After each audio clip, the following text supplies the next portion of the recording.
what's better for fat loss, HIIT or lower intensity steady state cardio, or LISS. Also, a very exciting announcement that I wanted to discuss, and I will discuss it in this video, is a collaboration that I've got lined up next Wednesday.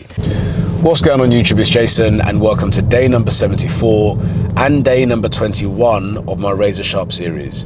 So I'm just on the way to the gym now to do some shoulder mobility and strengthening, as well as some HIIT. I often get asked what's better for fat loss, HIIT or lower intensity steady state cardio, or LISS. And the answer is not as clear cut as people think. People think that HIIT torches fat in 3 or 4 times the time versus like normal cardio and normal lower intensity cardio. People like Joe Wicks and the likes cite HIIT as the best way to lose fat and build muscle. The research is mixed. If time is an issue, let's say you're trying to burn as many calories as you can in 20 minutes, HIIT has the potential to burn more calories, but not by as much as you think.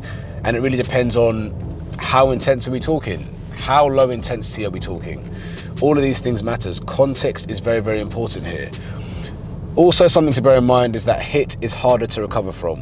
So if you're doing legs and you're training with weights, your risk of injury is a little bit higher with HIIT. But because I mentioned to you guys, again, context specific, that I want to improve my 5K time in the long term, I'm putting in 2 a week now versus 1 a week because I want to get fitter.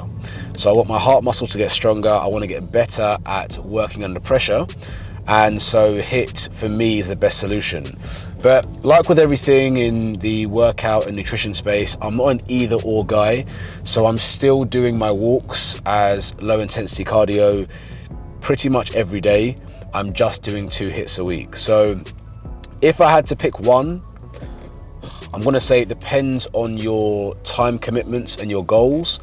But if you can do both, do both. Both will offer, essentially the best of both worlds. You get the heart working at a higher capacity, get fitter quicker, and you also manage to build up the mileage in your legs and keep injury risk low and help you recover in terms of the low intensity cardio. If you're a typical 9-to-5 guy who is time poor, I'd probably recommend HIIT, assuming you're not a beginner. If you're a beginner, brand new to training, there's a very high chance that HIIT too much too soon could actually impact your recovery quite a bit. So yeah, I'm going to do HIIT now at the gym. Also, a very exciting announcement that I wanted to discuss, and I will discuss it in this video, is a collaboration that I've got lined up next Wednesday with someone who comes highly respected in the nutrition space. She is an expert when it comes to gut health, and she's really offered me some fresh insights into the world of nutrition and how we ought to treat gut health and gut microbiome and the like. So I'll be giving a bit more information about that later on in this video, but for now, let's get to the gym. So I'm going to start with some internal and external rotations for the rotator cuff.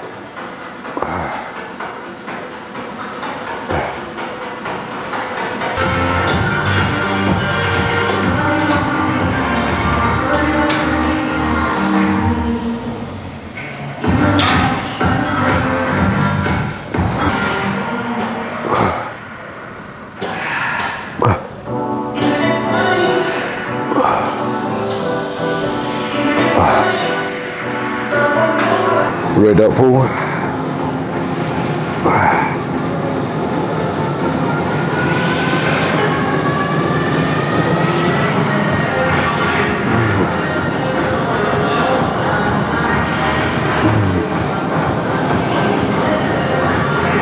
So next is dead hangs. Now there's no scientific evidence that this actually helps with shoulder rehab, but I just find it therapeutic, so I do it. It allows me to mess around with hand positionings, pull my scapula in and out, and I just find, it does help to kind of ease the pain on the shoulder, which must help with rehab, right, in the long run.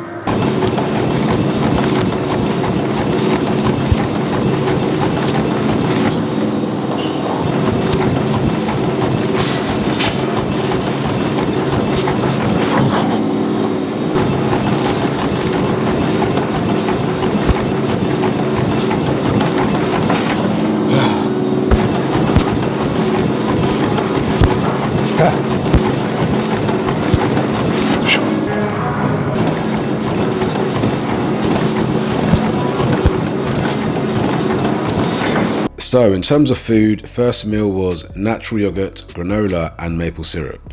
Then I had some fruit. Third meal, buttered sourdough with boiled eggs.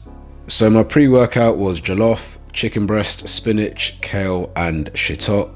And my final meal for the day was long grain rice, chicken breast, broccoli, peas and harissa sauce. So that's it guys, day 74 done, only 12 days left of my vlogging challenge. In terms of my collaboration, I'm going to be collaborating with an author called Jeanette Hyde.